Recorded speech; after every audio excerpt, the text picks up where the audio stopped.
renowned for deep devotion to tradition, liturgy, and Syriac heritage. May your ministry continue to guide and bless the faithful, preserving the rich spiritual legacy of Syro Malabar Rite. With profound respect and blessing, we invite Your Excellency for inaugural address and lamp lighting. ഏറ്റവും പ്രിയങ്കരനായ school manager ബഹുമാനപ്പെട്ട മടിക്കാവിൽ George അച്ഛ, പാലാരൂപത corporate agency secretary ബഹുമാനപ്പെട്ട പുല്ലുകാലായ അച്ഛ, ബഹുമാനപ്പെട്ട head master Josootty Jacob സാറേ, കുഞ്ഞാർ തെക്കേക്കര ഗ്രാമപഞ്ചായത്ത് president Shrimati Minerva Mohan, വേദിയിലിരിക്കുന്ന വൈദികരെ, ഗ്രാമപഞ്ചായത്ത് അംഗങ്ങളെ, PTA പ്രസിഡന്റ്, മറ്റ് വിശിഷ്ട വ്യക്തികളെ, അധ്യാപകരെ, കുട്ടികളെ, മറ്റ് സഹോദരങ്ങളെ, വലിയൊരു നിറഞ്ഞ സദസ്സിലാണ് നമ്മൾ. ഈ സ്കൂളിൻ്റെ സെൻറ്റിനറി 100 വർഷം എന്ന് പറയുന്നത് ചരിത്രപരമായൊരു യാഥാർത്ഥ്യമാണ്. മലയാളം പള്ളിക്കൂടങ്ങൾ കേരളത്തിൻ്റെ ഹൃദയത്തിലുള്ള യാഥാർത്ഥ്യമാണ്. നമ്മളിൽ പലരും പഠിച്ചത് മലയാളം പള്ളിക്കൂടങ്ങളിലായിരിക്കാം. എനിക്ക് ഏറ്റവും ഇഷ്ടപ്പെട്ട സ്ഥാപനങ്ങൾ മലയാളം പള്ളിക്കൂടങ്ങളാണ്. ഞാൻ പഠിച്ചത് 4 വരെ കയ്യൂര് ഗവൺമെൻറ് മലയാളം പള്ളിക്കൂടത്തിലായിരുന്നു. പിന്നീട് 3 വർഷക്കാലം ഇടമുറയിൽ സെൻറ് ആൻ്റണീസ് സ്കൂളിലായിരുന്നു, നമ്മുടെ കോർപ്പറേറ്റിൻ്റെ സ്കൂള്. SSLCക്ക് പ്ലാച്ചനാട് ഹൈസ്കൂളിലായിരുന്നു. ഇതെല്ലാം മലയാളം പള്ളിക്കൂടങ്ങൾ എന്ന് പറയുന്ന ആ വിഭാഗത്തിൽപ്പെട്ടതാണ്. എൻ്റെ മനസ്സിൽ നിറഞ്ഞു നിൽക്കുന്ന സാർമാർ, ടീച്ചേഴ്സ്, ഈ മലയാളം പള്ളിക്കൂടങ്ങളിൽ വെച്ച് കണ്ടുമുട്ടാൻ സാധിച്ച ആ അധ്യാപകർ, അല്ലെങ്കിൽ അവരിൽ നമ്മൾ കണ്ട ആ നന്മകളാണ്. പിന്നീട് അനേകം സ്ഥലങ്ങളിൽ വലിയ പ്രൊഫസേഴ്സിനെയും അധ്യാപകരെയും ഒക്കെ നമുക്ക് ജീവിതത്തിൽ കണ്ടുമുട്ടാൻ സാധിക്കും. എങ്കിലും ആദ്യ നാളുകളിൽ നമ്മളായിരുന്ന പള്ളിക്കൂടങ്ങൾ നമ്മുടെ മനസ്സിലുള്ള ഇടങ്ങളാണ്. അതിനെ മാറ്റിക്കളയാൻ നമുക്ക് ആർക്കും എളുപ്പമല്ല.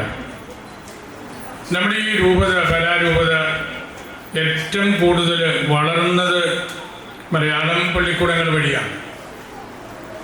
പ്രധാനപ്പെട്ട ഇടവകളിലെല്ലാം പള്ളിയോട് ചേർന്ന് പള്ളിക്കൂടങ്ങളുണ്ട്, മലയാളം പള്ളിക്കൂടങ്ങൾ. ധാരാളം പേർക്ക് അതുവഴി ജോലി കിട്ടി.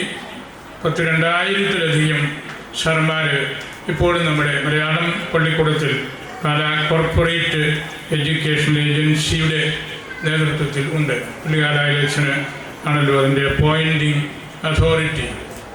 ഇത്രയും ആളുകൾക്ക് ജോലി കൊടുക്കുവാനും ആയിരക്കണക്കിന് കുട്ടികൾ പഠിച്ച് വളർന്ന് വലുതായിട്ട് മുമ്പോട്ട് പോകാനും ഉള്ള ഒരു സാധ്യത ഈ രൂപത ചെയ്തു കൊടുത്തതാണ് ഏറ്റവും വലിയ പുണ്യം എന്ന് ഞാൻ ഉറച്ച് വിശ്വസിക്കുകയാണ്. പിന്നീട് നമുക്ക് TTC കോഴ്സിൻ്റെ കോളേജുണ്ടായിരുന്നു. ഏറ്റവും അധികം ജോലി കിട്ടിയത് അന്ന് TTC പഠിച്ചതിൻ്റെ പേരിലാണ്.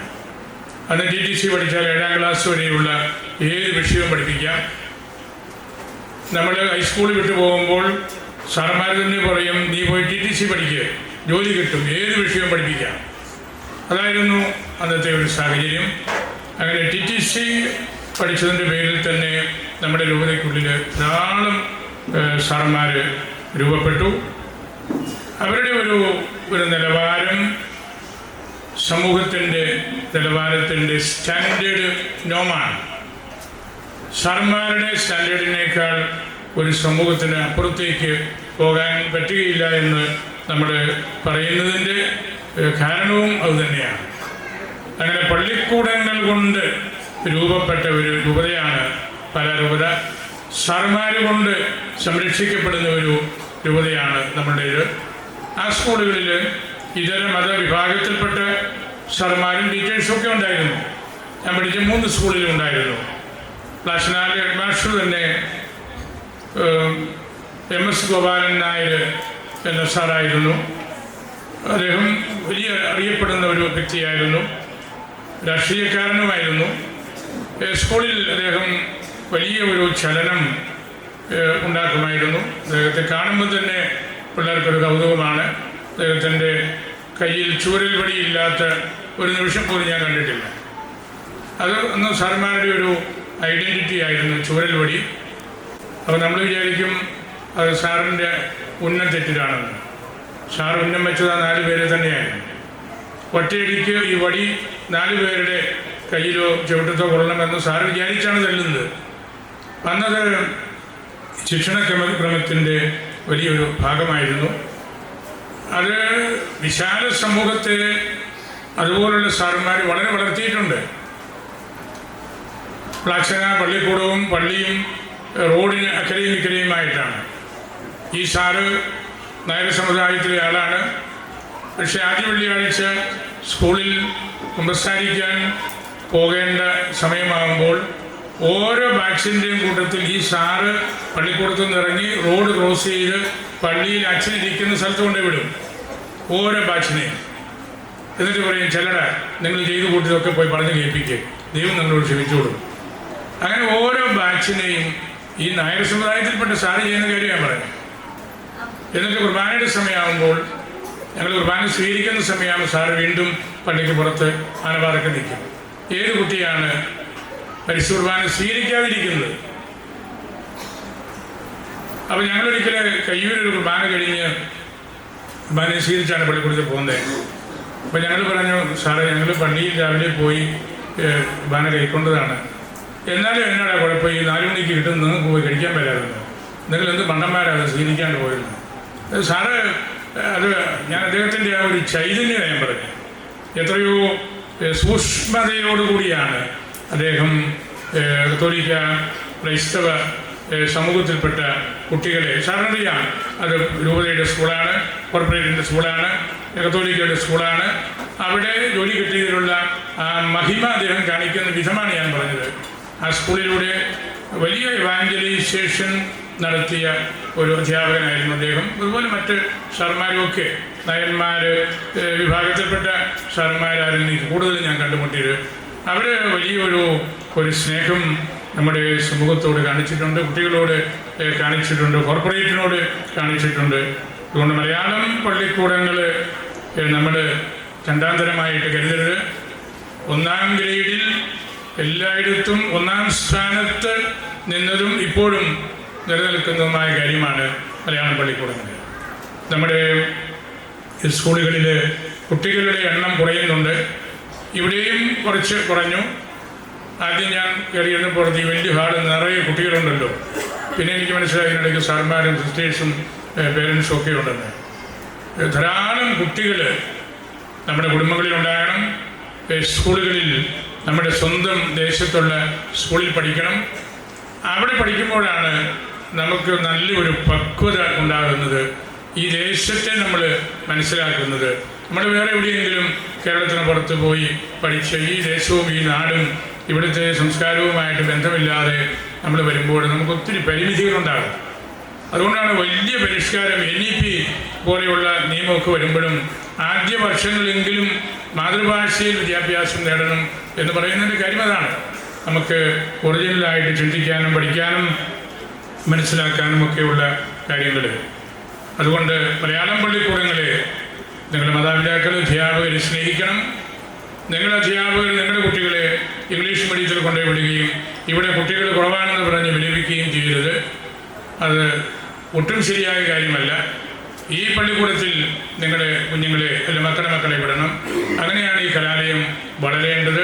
നമ്മുടെ കോർപ്പറേറ്റ് സ്കൂളുകൾ കൂടുതൽ ശക്തിപ്പെടണം.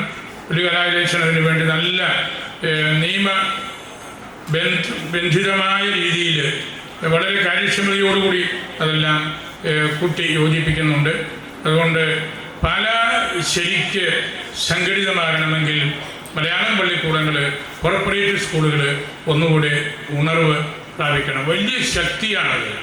ഇതിനേക്കാൾ വലിയൊരു ശക്തി നമ്മൾ പിന്നീട് ഒരുപാട് കാര്യങ്ങൾ ചെയ്തു, കോളേജുകളുടെ എണ്ണം കൂടി, ആശുപത്രി വന്നു എന്നൊക്കെ പറയുമ്പോഴും ഇതാണ് ഹൃദയഭാഗത്ത് നിൽക്കുന്ന യാഥാർത്ഥ്യം. എല്ലാ ഇടവകളിലും സ്കൂളുകളുണ്ട്. ആ സ്കൂളുകൾ കൂടുതൽ ശക്തി പ്രാപിക്കണം. അധ്യാപകർ മാതൃക കാണിച്ച് നിങ്ങളുടെ വീട്ടിലുള്ള കുഞ്ഞുങ്ങളെ ഈ പള്ളിക്കൂടത്തിൽ വിടണം. അതിനു വേണ്ട വലിയ പ്രത്യാശകൾ നിങ്ങൾ അയൽപക്കക്കാരോടും നമ്മുടെ ഇതര മതവിഭാഗത്തിൽപ്പെട്ടവരോടുമൊക്കെ നിങ്ങൾ കാണിക്കണമെന്നാണ് എനിക്ക് പറയാനുള്ളത്. ഈ ഒരു നൂറ്റാണ്ടിൻ്റെ ചരിത്രം ഇപ്രകാരം ഈ ദേശത്തെ വളർത്തിയതിൻ്റെ ചരിത്രമാണ്. എത്ര വലിയ ആളുകളാണ് ഇവിടെ നിന്ന് പഠിച്ച് ഉദ്യോഗസ്ഥന്മാരായിട്ട്, സർക്കാർ ജോലിക്കാരായിട്ട്, വൈദികരായിട്ട്, സമർപ്പിതരായിട്ട് എല്ലാം പുറത്തു വന്നത്. നല്ല കർഷകർക്കും ജന്മം നൽകിയ ഒരു ദേശമാണിത്. ഈ പെരുങ്കുളം കർഷകരുടെ ദേശമാണ്. നല്ല മണ്ണാണ്, നല്ല മഴയുള്ള ദേശമാണ്. എല്ലാത്തരം വിഭവങ്ങളും നമ്മുടെ പറമ്പിലുണ്ട്. അതൊക്കെ നിങ്ങൾ കൃഷി ചെയ്ത് സ്വരുക്കൂട്ടി കൊണ്ടുവരുന്നത് കൊണ്ടാണ്. അങ്ങനെ ഈ ദേശത്തിൻ്റെ സമഗ്രമായ ഒരു വളർച്ചയിൽ നിർണായകമായ പങ്കുവഹിച്ച സ്കൂളാണിത്. ഈ ഒരു നൂറ്റാണ്ടിൻ്റെ ചരിത്രം നമ്മുടെ സംസ്ഥാനത്തിൻ്റെ കൂടെ ചരിത്രമാണ്. അത് ഈ ഇടവകയുടെ രൂപതയുടെ മാത്രമല്ല.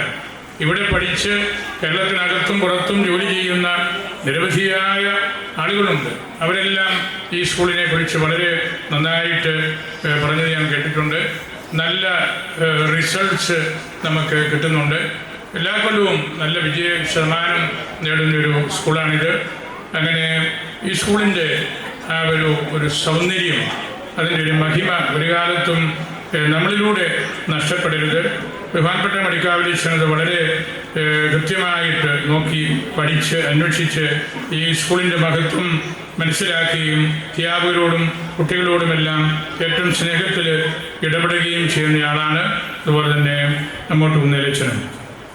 മലയാളം, സ്വന്തം ഇടവക, അതൊക്കെയാണ് ഏറ്റവും പ്രധാനപ്പെട്ടത്. വലിയ ഒരു കവി, പാലക്കാട്ടുകാരൻ ഉളപ്പമണ്ണ സംസ്കൃത കവിയാണ്. അദ്ദേഹം ഒരിക്കൽ എഴുതി, നാടായ നാടെല്ലാം ഞാൻ കണ്ടു, എന്നാകിലും വീടാണ് ലോകം, വലിയ ലോകം. ഒരുപാട് യാത്ര ചെയ്ത് ഒരുപാട് കാര്യങ്ങൾ കണ്ട് മനസ്സിലാക്കി അദ്ദേഹം പറയുകയാണ്, വീടാണ് ലോകം, വലിയ ലോകം. വലിയൊരു സത്യമാണ് അദ്ദേഹം പഠിപ്പിക്കുന്നത്. നമ്മുടെ സ്വന്തം സ്ഥലം, നമ്മൾ ജനിച്ച് വീണ സ്ഥലം, നമ്മൾ പ്രൈമറി വിദ്യാഭ്യാസം നേടിയ സ്ഥലം, അവിടെയാണ് നമുക്ക് നമ്മുടെ ആളുകളെ കണ്ടു തുടങ്ങുന്നത്, സാർമാരെ കണ്ടു തുടങ്ങുന്നത്, ഇതര മതവിഭാഗത്തിൽ ഉള്ളവരെ കണ്ടു തുടങ്ങുന്നത്. അതാണ് വലിയ ലോകം. നാടാണ്, വീടാണ് ലോകം, വലിയ ലോകം. അതുകൊണ്ട് നിങ്ങൾ ഈ ദേശവാസികളെല്ലാം ഈ പെരുങ്കുളത്തിൻ്റെ മഹിമ നഷ്ടപ്പെടുത്തരുത്, അത് കാത്തു സൂക്ഷിക്കണം. ഈ സ്റ്റേജിലിരിക്കുന്ന പിണക്കാട്ടച്ഛന് ഇവിടെ പഠിച്ച ആളാണ്. അദ്ദേഹം പിന്നീട് റോമിൽ പഠിച്ചു. ഇപ്പോൾ ഇംഗ്ലണ്ടിലാണ്. നമ്മുടെ സാമ്പിക്ക് പിതാവിൻ്റെ ചാൻസലറാണ്. പള്ളിയിലും ജോലി ചെയ്യുന്നുണ്ട്. അതിൻ്റെ എല്ലാം കാരണം അദ്ദേഹം ഇവിടെ ജനിച്ച് ഈ സ്കൂളിൽ പഠിച്ച് ഈ സംസ്കാരം അദ്ദേഹം ഉൾക്കൊണ്ടത് കൊണ്ടാണ്. അദ്ദേഹം ഈ ലോകം മുഴുവൻ, യൂറോപ്പ് മുഴുവൻ കറങ്ങി പഠിച്ച് കാനൻ നിയമത്തിൽ ഡോക്ടർ ബിരുദം നേടിയ ആളാണ്. അങ്ങനെയുള്ള ഒരു കാഴ്ചപ്പാട് നമ്മൾ കുട്ടികൾ കൊടുക്കണം. ഇവിടെ സിസ്റ്റേഴ്സ് ഉണ്ട്, CC കോൺവെൻറ്റ്. അവരുടെ സാന്നിധ്യവും അവരുടെ പ്രാധാന്യവും വളരെ പ്രാധാന്യമർഹിക്കുന്നതാണ്. നമുക്കറിയാവുന്ന പോലെ കൃഷിയും കച്ചവടവും വിദ്യാഭ്യാസവും ബാങ്കിങ്ങും സമുദായ സ്നേഹവും ഒക്കെ വഴി വളർന്നു വന്ന ഒരു പറ്റം ആളുകളാണ് സുറോ മലബാറുകാരല്ലെങ്കിൽ നസ്രാണികളെന്ന് പറയുന്നത്. നമുക്ക് കച്ചവടം, കൃഷി, പണ്ട് മുതലേ നമുക്ക് ബാങ്കിങ് ഉണ്ടായിരുന്നു. അതുപോലെ തന്നെ മറ്റ് സമുദായത്തോടുള്ള സ്നേഹം. ഇപ്പോൾ സമുദായം ബലഹീനമാകുന്നുണ്ട്, കുട്ടികളുടെ എണ്ണം കുറയുന്നു. അങ്ങനെയെല്ലാം നമ്മൾ ശോഷിച്ച് വരികയാണ്. അവിടെയെല്ലാം നമുക്ക് കൂടുതൽ മികവോടുകൂടി രംഗത്ത് ഇറങ്ങാനും ഈ വിശാല സമൂഹത്തെ വളർത്താനുമൊക്കെ നമുക്ക് സാധിക്കണം. വിശാല സമൂഹത്തെ നമ്മൾ വളർത്തുന്നതിലാണ് നമ്മുടെ മഹിമ. ഇവിടെ നമ്മുടെ കുഞ്ഞാറ് തെക്കക്കര പ്രസിഡന്റ്, ജാക്ക് പ്രസിഡന്റ് ശ്രീമതി മിനർവ മോഹൻ ഇവിടെ സ്റ്റേജിലുണ്ടല്ലോ. അവരുടെ അറിവും അവരുടെ ജീവിത നിലവാരവും, അവരുടെ മകനാണ് ജ്യോതിഷ് മോഹൻ, വലിയ കമ്മീഷണറായിട്ട് ജോലി ചെയ്യുന്നയാൾ. അവരൊക്കെ വിശാല ലോകത്തെ സ്നേഹിക്കുന്നവരും നമ്മളോട് വലിയ സൗഹൃദം പുലർത്തുന്നവരുമാണ്. അത് നമ്മൾ മനസ്സിലാക്കണം. ഈ മോഹൻ സാറ് പലപ്പോഴും എൻ്റെ അടുത്ത്, അദ്ദേഹം തൃശ്ശൂരും അങ്ങനെയുള്ള വലിയ മെഗാ പട്ടണങ്ങളിലാണ് ജോലി ചെയ്യുന്നത്. അപ്പോൾ എല്ലാം ഒരു ഫ്രണ്ട്ഷിപ്പിൻ്റെ പേരിലൊന്ന് വന്നു, ഗ്രീറ്റ് ചെയ്തു, രണ്ട് വാക്ക് വർത്തമാനം പറഞ്ഞു. അപ്പം അങ്ങനെയാണ് നമ്മൾ സമുദായങ്ങൾ തമ്മിലും അല്ലെങ്കിൽ വിവിധ മതങ്ങൾ തമ്മിലുമുള്ള ബന്ധങ്ങൾ ഉറപ്പിക്കേണ്ടത്. അതൊക്കെ നമുക്ക് പള്ളിക്കൂടങ്ങളിൽ നിന്ന് കിട്ടേണ്ട കാര്യമാണ്. അതുകൊണ്ടാണ് ഈ മലയാളം പള്ളിക്കൂടങ്ങൾക്ക് നമ്മളുടെ തനിമ കൂടുതൽ മനസ്സിലാക്കാൻ സാധിക്കുന്ന ഒരു വിഭാഗമാണെന്ന് ഞാൻ പറഞ്ഞത്. നമ്മുടെ കുഞ്ഞുങ്ങളെ വിദേശത്ത് മൈഗ്രേഷൻ നമുക്ക് അങ്ങനെ തടയാൻ നോക്കുകയില്ല. അത് വ്യത്യസ്ത കാരണങ്ങൾ കൊണ്ട് പോകുന്നതാണ്. ഇവിടെ ജോലി കിട്ടാത്തതുകൊണ്ട് മാത്രം പോകുന്നില്ല. ജോലി കിട്ടാനുള്ള പരമാവധി ജോലികൾ നമുക്ക് 160 പള്ളിക്കൂടങ്ങളുണ്ട്, 10 കോളേജുകളുണ്ട്. അതുപോലെ നമുക്ക് നേഴ്സിംഗ് കോളേജ്, 2500 പേര് ജോലി ചെയ്യുന്ന മെഡിസിറ്റി, ഇങ്ങനെയുള്ള നിരവധിയായ കാര്യങ്ങൾ നമുക്കുണ്ട്. ജോലി കിട്ടാത്തത് കൊണ്ട് മാത്രമല്ല, ഉന്നത വിദ്യാഭ്യാസത്തിന് വേണ്ടിയും ലോകം കാണാൻ വേണ്ടിയും മികവുറ്റ ശമ്പളം കിട്ടുമെന്നുള്ള ധാരണയിലുമൊക്കെ ആണ് മൈഗ്രേഷൻ വരുന്നത്. അതിന് നമുക്ക് തടയാനൊക്കെയില്ല. പക്ഷേ മൈഗ്രേഷൻ വഴി നമ്മുടെ കുഞ്ഞുങ്ങൾ മലയാള ഭാഷ തീർത്തും മറന്നു പോവുകയാണ്. നമ്മുടെ ആൺകുട്ടികളൊക്കെ, പെൺകുട്ടികളും അതെ, പുറത്തേക്ക് പോവുകയും മലയാളം എഴുതാൻ പഠിക്കാതെ വരുന്ന സാഹചര്യങ്ങളാണ് ഇപ്പോൾ. വാക്കുകളൊക്കെ അറിയാം, പക്ഷേ ഭാഷ അറിയത്തില്ല. ഒരു 20 കൊല്ലം കഴിയുമ്പം നമ്മുടെ കുഞ്ഞുങ്ങൾ ആരും തന്നെ അകാരാദികൾ, മലയാള വാക്കുകൾ, അക്ഷരങ്ങൾ, അല്ലെങ്കിൽ മലയാളം നിഘണ്ടു നോക്കിയെടുക്കാനുള്ള കഴിവില്ലായ്മ, ഇങ്ങനെയെല്ലാം വരും. അപ്പോൾ പിന്നെ നമ്മൾ മലയാളികളാണ് എന്ന് പറയുമ്പോൾ അത് വലിയൊരു വൈരുദ്ധ്യമായിട്ട് തീരും. മലയാളം എഴുതാനും വായിക്കാനും അറിയാൻ മേലാത്ത തലമുറ കൊണ്ട് കേരളം നിറയുമ്പോൾ നമ്മൾ മലയാളികളാണെന്ന് പറയുന്നതിൽ എന്താണ് അർത്ഥം? എന്തുമാത്രം സാഹിത്യമാണ് മലയാള ഭാഷയിലുള്ളത്. ഞാൻ കരുതുന്നത് ഏറ്റവും കൂടുതൽ ഗ്രന്ഥങ്ങളുള്ള ഒരു ഭാഷയാണ് ഈ മലയാള ഭാഷ. എത്രയധികം സാഹിത്യകാരന്മാരാണ് ഈ നാട്ടിലുള്ളത്. അതെല്ലാം നമ്മൾ മനസ്സിലാക്കണം. ഈ ഭാഷയുടെ മഹത്വം നമ്മുടെ ഹൃദയത്തിൽ സൂക്ഷിക്കണം. ഞാൻ പരിശുദ്ധ ലയോ മാർപ്പാപ്പ, അദ്ദേഹം ആർച്ച് ബിഷപ്പായിട്ട് മോൺസിഞ്ഞോർ പ്രിവോസ്റ്റ് എന്ന പേരിൽ ജോലി ചെയ്തുകൊണ്ടിരുന്ന കാലഘട്ടത്തിൽ പള്ളിക്കൂടത്തിൽ പോയി പ്രസംഗിച്ച ഒരു പ്രസംഗത്തിൻ്റെ 1-2 കാര്യം കൂടെ പറഞ്ഞ് ഞാൻ അവസാനിപ്പിക്കുകയാണ്. അവിടെ ധാരാളം കത്തോലിക്ക പള്ളിക്കൂടങ്ങളുണ്ടായിരുന്നു. പരിശുദ്ധാവ് അച്ഛനായിരുന്നപ്പോൾ അതിൻ്റെ ചുമതലകളെല്ലാം അദ്ദേഹത്തിനായിരുന്നു. അദ്ദേഹം ഒരു പള്ളിക്കൂടത്തിൽ പോയി പ്രസംഗിച്ച 2-3 ചിന്തകളിൽ ഒന്ന്, ടീച്ചിങ് ഈസ് എ വൊക്കേഷൻ. പഠിപ്പിക്കൽ ഒരു ദൈവവിളിയാണ്. പഠിപ്പിക്കാൻ പറ്റുന്ന വലിയൊരു ഒരു കൃപയാണ്. നമുക്കുള്ള അറിവ് മറ്റുള്ളവർക്ക് പറഞ്ഞു കൊടുക്കാൻ, കൈമാറ്റം ചെയ്യാനായിട്ട് സാധിക്കുന്നു. അതിനുവേണ്ടി നമ്മൾ നിയോഗിക്കപ്പെടുന്നു എന്നത് ഏറ്റവും വലിയൊരു അനുഗ്രഹമാണ്. ഞങ്ങളുടെ സാറന്മാർ എല്ലാം ആ ദൈവകൃപ പ്രാപിച്ചവരാണ്. ഞങ്ങളുടെ അച്ഛന്മാരും അങ്ങനെയാണ്. എത്രയോ അവസരങ്ങൾ ഞങ്ങൾക്ക് ജനസമൂഹത്തോട് സംസാരിക്കാൻ കിട്ടുന്നത്. എല്ലാ ദിവസവും ഞങ്ങൾക്ക് ആ സൗകര്യങ്ങളുണ്ട്. ഞായറാഴ്ചകളിലും മറ്റു വലിയ ദിവസങ്ങളിലുമെല്ലാം കൂടുതലായിട്ടുണ്ട്. അതുകൊണ്ട് നമുക്ക് പഠിപ്പിക്കാൻ കിട്ടുന്ന അവസരങ്ങൾ വളരെ വലുതാണ്. ദൈവവിളിയാണത്. ദൈവം നിയോഗിക്കുന്ന ജോലിയാണ്. രണ്ടാമത് മോൺസിഞ്ഞോർ പ്രിവോസ്റ്റ് പറഞ്ഞു, ക്ലാസ് റൂം എന്ന് പറഞ്ഞാൽ സത്യം എന്ന യാഥാർത്ഥ്യവുമായിട്ട് കടന്നു വരുന്ന ഒരു ടീച്ചറാണ്. സ്കൂളിൽ പഠിപ്പിക്കാൻ വരുന്ന സാറ്, അധ്യാപകൻ സ്കൂളിലേക്ക് സ്കൂളിൻ്റെ കതക് വഴി, ഡോറ് വഴി കൊണ്ടുവരുന്നത് സത്യമാണ്. ആ സത്യം നമ്മൾ ഗ്രഹിക്കുമ്പോഴാണ് നമുക്ക് മോക്ഷവിചാരങ്ങൾ ഉണ്ടാകുന്നത്, ദൈവത്തെക്കുറിച്ചുള്ള ചിന്തയുണ്ടാകുന്നത്. എത്ര നന്നായിട്ടാണ് പരിശുദ്ധ പറയുന്നത് നോക്കിയേ. ഒരു സാറ് ഈ ഡോറ് കടന്ന് ക്ലാസ്സിൽ വരുന്നത് സത്യം എന്ന യാഥാർത്ഥ്യവുമായിട്ടാണ്. ആ സത്യം അത് സാമൂഹിക വിഷയങ്ങളാകാം, സാംസ്കാരിക വിഷയങ്ങളാകാം, ധാർമ്മിക വിഷയങ്ങളാകാം, പ്യുവർലി സയൻസ് ആകാം. ആ സത്യത്തിലൂടെ കുഞ്ഞുങ്ങളെ മോക്ഷവിചാരത്തിലേക്ക് കൊണ്ടുപോവുകയാണ്. സ്കൂളിൽ കുട്ടികളെ സത്യം അന്വേഷിക്കാൻ പഠിപ്പിക്കണം. കുഞ്ഞുങ്ങളോട് ചിലപ്പോൾ പിള്ളേരൊന്ന് വർത്തമാനം പറഞ്ഞിരിക്കും, അവർ വർത്തമാനം പറയട്ടെ. വർത്തമാനം പറയുന്നതിലൂടെയൊക്കെ അവർ വളരും. പള്ളിയിലേക്ക് ഇരുന്ന് പിള്ളേർ കാറി വർത്തമാനം പറഞ്ഞു. ചില അച്ഛന്മാരൊക്കെ പൊട്ടിത്തെറിക്കുന്നത് ഞാൻ കണ്ടിട്ടുണ്ട്. പൊട്ടിത്തെറിക്കേണ്ട ഒരു കാര്യവുമില്ല. ഈശോ എന്നാ പറഞ്ഞത്? പിള്ളേർ കാറട്ടെ, പിള്ളേർ നിലവിളിക്കട്ടെ, പിള്ളേർ പാട്ട് പാടട്ടെ. അതാണ് നവീകരിക്കപ്പെട്ട സഭ. ജെറൂസലം ദേവാലയം ശുദ്ധീകരിച്ചുകൊണ്ട് അവിടെ കുട്ടികൾ ആർത്തു വിളിച്ചപ്പോൾ അവർ വരട്ടെ, അവർ പള്ളിക്കകത്തിരിക്കട്ടെ. അവരാണ് നവീകരിക്കപ്പെട്ട സഭ. അതുകൊണ്ട് കുഞ്ഞുങ്ങളോടൊക്കെ നമ്മൾ ഡീൽ ചെയ്യുമ്പോൾ കുറച്ചുകൂടെ ഒരു ശാന്തത സാറന്മാർക്കും അച്ഛന്മാർക്കും ഒക്കെ വേണമെന്നാണ് എനിക്ക് തോന്നുന്നത്. കുട്ടികൾ സ്വർഗത്തിൻ്റെ അടയാളമാണ്, സ്വർഗത്തിൻ്റെ അടയാളമാണ്. ആ കുഞ്ഞുങ്ങളെ നമ്മൾ ഒരു തരത്തിലും വിഷമിപ്പിക്കരുത്. അവരെ പേടിപ്പിക്കുക, അനാവശ്യമായിട്ട് വഴക്ക് പറയുക, അല്ലെ ഭക്ഷണം കൊടുക്കാതിരിക്കുക, അല്ലെ മറ്റു തരത്തിൽ ശാരീരികമായിട്ട് ഉപദ്രവിക്കുക എന്ന് സ്കൂളുകളിലൊക്കെ വളരെയേറെ ചുവരൽപടി പ്രയോഗമൊക്കെ പോയെങ്കിലും മറ്റു തരത്തിലൊക്കെ കുഞ്ഞുങ്ങൾ വേദനിക്കുന്നുണ്ട്. അധ്യാപകർ, മാതാപിതാക്കൾ ഒക്കെ നല്ലതുപോലെ അത് മനസ്സിലാക്കണം. അതുകൊണ്ട് സ്കൂളിലേക്ക് കുട്ടികളെ പറഞ്ഞു വിടുമ്പോൾ അവർക്ക് കിട്ടേണ്ടത് സത്യമാണെന്നും അവർക്ക് ഉള്ളിൽ പതിയേണ്ടത് ദൈവവിചാരം ആണെന്നും ഒക്കെയുള്ള കാര്യത്തിൽ ടീച്ചേഴ്സ് കൂടുതൽ ആരപ്പെടേണ്ടതുണ്ട് എന്നാണ് എനിക്ക് തോന്നുന്നത്. മാർപ്പാപ്പ പറഞ്ഞു, എല്ലാ ടീച്ചേഴ്സും ഹൃദയം കൊണ്ട് പഠിപ്പിക്കട്ടെ, ഹൃദയം കൊണ്ട് പഠിപ്പിക്കട്ടെ, ഹൃദയത്തിൽ നിന്ന് പഠിപ്പിക്കട്ടെ. അഗസ്തീനോസിൻ്റെ പേരിലാണല്ലോ ഈ പള്ളിക്കൂടം, സെന്റ് അഗസ്റ്റിൻ. അഗസ്തീനോസ് എപ്പോഴും പറയുന്നത് എല്ലാ അധ്യാപകരും മജിസ്റ്റർ ഇന്റീരിയോർ, ഉള്ളിൽ നിന്ന് പഠിപ്പിക്കുന്നവരാണ്. വെറുതെ ഒരു പുസ്തകം വായിച്ച് കേൾപ്പിച്ചിട്ട് പോകുന്നവരല്ല.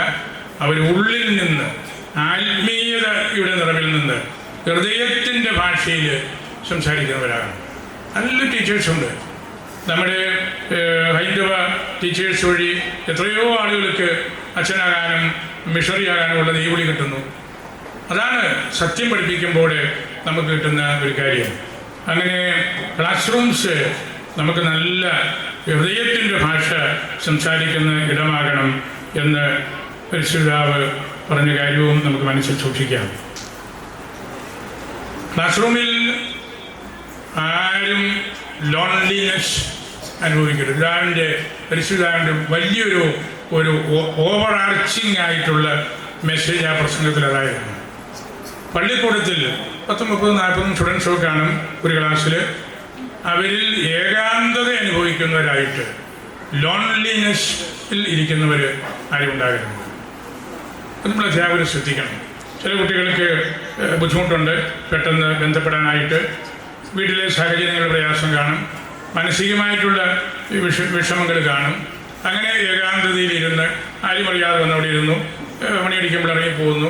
അങ്ങനെ വരാതെ, അത് മാർപ്പാപ്പ പറഞ്ഞത് ലോൺലിനെസ് എപ്പിഡമിക് എന്നാണ്. ഏകാന്തത എന്ന പകർച്ചവ്യാധി ക്ലാസ് റൂംസിൽ ജനങ്ങളുടെ, കുട്ടികളുടെ നടുവിൽ അനുഭവിക്കേണ്ടി വരുന്ന കുട്ടികളുടെ മനോവ്യഥ വളരെ വലുതാണ്. അവർ പിന്നീട് ആൻറ്റി സോഷ്യൽ എലമെൻറ്റ്സ് ആയിട്ടുമൊക്കെ പുറത്തു വരും. അതുകൊണ്ട് ലോൺലിനെസ്സിൽ പെടുന്ന കുട്ടികൾ നിങ്ങളത് ശ്രദ്ധിക്കണം. കൗൺസിലിംഗ് ആവശ്യമുള്ള കുട്ടികൾ കാണും. ഒന്ന് സംസാരിച്ചു, ഒന്ന് മനസ്സിനെ ഒന്ന് ബലപ്പെടുത്തി, സാരമില്ല മോളെ, അത് അപ്പനങ്ങനെ പറഞ്ഞതേ ഉള്ളൂ, അപ്പന് എന്നോട് ഇഷ്ടമാണ്, അല്ലെങ്കിൽ സാറങ്ങനെ അടിച്ചതേ ഉള്ളൂ എന്നൊക്കെ നമ്മൾ പറഞ്ഞ് അവരുടെ മനസ്സിനെ ബലപ്പെടുത്തുമ്പോഴാണ് സമഗ്രമായിട്ടുള്ള ഒരു വ്യക്തിയായിട്ട് അവർക്ക് മാറാനായിട്ട് സാധിക്കുകയുള്ളൂ. പരിശുദ്ധ പറഞ്ഞു ആ കൂട്ടത്തിൽ, no one educates alone, no one educates alone. ആരും തനിച്ച് ഒന്നും പഠിക്കുന്നില്ല. നമ്മൾ മറ്റുള്ളവരിൽ നിന്ന് പഠിക്കുകയാണ്, സാറന്മാരിൽ നിന്ന് പഠിക്കുകയാണ്, മാതാപിതാക്കളിൽ നിന്ന് പഠിക്കുകയാണ്. ഒരാൾക്ക് തന്നെ പഠിക്കാൻ ഒക്കുകയില്ല. അങ്ങനെ നോ വൺ എഡ്യൂക്കേറ്റ്സ് എലോൺ. അതുകൊണ്ട് മാർപ്പാപ്പ പറയുന്നത് വിദ്യാഭ്യാസം എന്നത് ഒരു കോറൽ യാഥാർത്ഥ്യമാണ്. അനേകരുടെ സാമീപ്യം കൊണ്ടാണ് മാതാപിതാക്കളും സാറന്മാരും മാനേജ്മെൻറ്റും പൊതുസമൂഹവും ധാർമ്മികത പഠിപ്പിക്കുന്ന മോറൽ ടീച്ചേഴ്സും അവരുടെ എല്ലാം സന്ദേശങ്ങൾ കൊണ്ടാണ് ഒരു കുഞ്ഞ് രൂപപ്പെട്ട് വരേണ്ടത്. No one educates alone. നമുക്കെപ്പോഴും മറ്റുള്ളവർ വേണം. അങ്ങനെയല്ല. എനിക്ക് എന്നെ തന്നെ ഞാൻ 10-28 പട്ടം തിരുപ്പട്ടം ഈ 1.25 മാസം കൊണ്ട് കൊടുത്തു. എനിക്ക് പട്ടം തരാൻ ഒക്കുമോ? എനിക്ക് എന്നെ തന്നെ മാമോദീസ മുക്കാൻ ഒക്കുമോ? എനിക്ക് എൻ്റെ പാപങ്ങൾ എനിക്ക് തന്നെ മോചിക്കാൻ പറ്റുമോ? ഒന്നുമില്ല. എൻ്റെ പാപങ്ങൾ മോചിക്കണമെങ്കിൽ ഒരു അച്ഛൻ്റെ അടുത്ത് ഞാൻ മുട്ട നിൽക്കണം. No one educates alone. അതെല്ലാം നമ്മൾ വലിയ സമൂഹത്തിൽ നിന്ന് നമ്മെ രൂപപ്പെടുത്തുന്ന ആ ഒരു കാഴ്ചപ്പാടുകളിൽ നിന്ന് നമ്മൾ സ്വന്തമാക്കേണ്ടതാണ്. അങ്ങനെ ഇൻറ്റീരിയോറിറ്റിയും ഹോളിസ്റ്റിക് ആയിട്ടുള്ള സമീപനങ്ങൾ സ്വീകരിക്കുന്നതുമായ കുഞ്ഞുങ്ങളാണ് ക്ലാസ് റൂംസിൽ നിന്ന് പുറത്തു വരേണ്ടത്. പാപ്പ എന്ന് പറഞ്ഞു, സാക്രമെൻ്റൽ സ്പേസാണ് ക്ലാസ് റൂം. മോക്ഷത്തെക്കുറിച്ചുള്ള ചിന്ത കൊടുക്കുന്നു എന്ന് പറഞ്ഞപ്പോൾ അവിടെ പറഞ്ഞു ക്ലാസ് റൂംസ് സാക്രമെൻ്റൽ സ്പേസാണ്, കൗദാശികമായ ഒരിടമാണ്.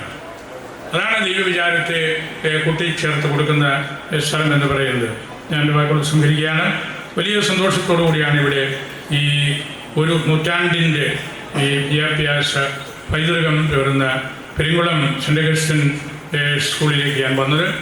ഒരിക്കൽ കൂടി ഞാൻ ബഹുമാനപ്പെട്ട മടിക്കാവിലേശനെ സ്നേഹത്തോടെ ഓർക്കുന്നു. അദ്ദേഹം നല്ലൊരു ടീച്ചറാണ്, നല്ലൊരു പ്രബോധകനാണ്, നല്ലൊരു വചന പ്രഘോഷകനാണ്, വലിയ പ്രാർത്ഥനക്കാരനാണ്. അതെല്ലാം കുഞ്ഞുങ്ങൾ കണ്ടും കേട്ടും പഠിക്കുന്നുണ്ട്. അതുപോലെ നമ്മുടെ മൂട്ടുകുന്നേലച്ചനും ക്ലാസ്സിന് പുറത്തും കുർബാനയ്ക്ക് ഇടയിലുമെല്ലാം ഇവിടെ സന്നിഹിതരായിരിക്കുന്ന മറ്റ് അച്ഛന്മാരെയും ഞാൻ സ്നേഹത്തോടെ ഓർക്കുന്നു. ദർജൂക്കലച്ചന്, മറ്റ് അയൽപക്ക വികാരിമാർ, നമ്മുടെ പണക്കാട്ടച്ഛൻ്റെ കാര്യം ഞാൻ നേരത്തെ തന്നെ സൂചിപ്പിച്ചതാണ്. അങ്ങനെ അവരുടെ സാന്നിധ്യവും അവരെല്ലാം ഈ സ്റ്റേജിൽ വന്നത് നമുക്ക് വലിയ അഭിമാനമാണ്. അതാണ് ഈ നൂറ്റാണ്ടിൻ്റെ ഈ പെരുങ്കുളത്തിൻ്റെ തനിമയും പ്രാധാന്യവും. അവരെല്ലാം ഇത് നോക്കിപ്പാർത്ത് ഈ മണിക്കൂറുകൾ ക്രമീകരിച്ച് എത്തിയവരാണ്. അങ്ങനെ നിറഞ്ഞ സദസ്സിലാണ് നമ്മൾ ഈ സ്കൂളുമായിട്ട് ബന്ധപ്പെട്ട പഞ്ചായത്തും ഗ്രാമപഞ്ചായത്തും എല്ലാമായിട്ട് ബന്ധപ്പെട്ട ആളുകളിവിടെയുണ്ട്. PTA പ്രസിഡൻ്റുണ്ട്. പാപ്പ പറഞ്ഞ കാര്യം മറക്കരുത്. No one educates alone. ഇതൊരു കോറൽ കോൺസ്റ്റലേഷനാണ്. അനേകരുടെ കൂട്ടി യോജിപ്പിക്കൽ വഴിയാണ് ഒരു കുഞ്ഞിന്, എല്ലാ കുഞ്ഞുങ്ങൾക്കും വിദ്യാഭ്യാസം കിട്ടുന്നത്. അങ്ങനെ ആ രൂപതയുടെ ചരിത്രവും രൂപതയുടെ ആത്മീയതയും ഈ നൂറ്റാണ്ട് മുഴുവനും കാത്തു സംരക്ഷിച്ച ഒരു കലാലയമാണിത്. ഇവിടെയുള്ള അധ്യാപകരെയും കുട്ടികളെയും ഞാൻ പ്രത്യേകമായിട്ട് ഓർക്കുന്നു. ഈ 100ൻ്റെ നിറവിൽ പങ്കെടുക്കാനായിട്ട് സാധിച്ച കുട്ടികൾക്കും നിങ്ങൾക്ക് ഈ കാലഘട്ടത്തിൽ ഇവിടെ പഠിക്കാൻ സാധിച്ചത് തന്നെ വലിയ ഭാഗ്യമായിട്ട് ഞാൻ കരുതുകയാണ്. നിങ്ങളെല്ലാവരെയും ഞാൻ സ്നേഹത്തോടെ ഓർക്കുന്നു. ഈശോയുടെ തിരുഹൃദയത്തിനും മാർ അഗസ്തീനോസിനും പരിശുദ്ധ അൽഫോൻസാമ്മയ്ക്കും നിങ്ങളെ എല്ലാവരെയും സമർപ്പിച്ച് പ്രാർത്ഥിക്കുന്നു. ഈ സ്കൂൾ വഴി ഈ ദേശവാസികൾക്ക് കിട്ടിയ എല്ലാ അനുഗ്രഹങ്ങളെയും ഓർത്ത് നന്ദി പറഞ്ഞുകൊണ്ട് ഈ വലിയ സമ്മേളനം ഔപചാരികമായി ഉദ്ഘാടനം ചെയ്തതായി പറയും.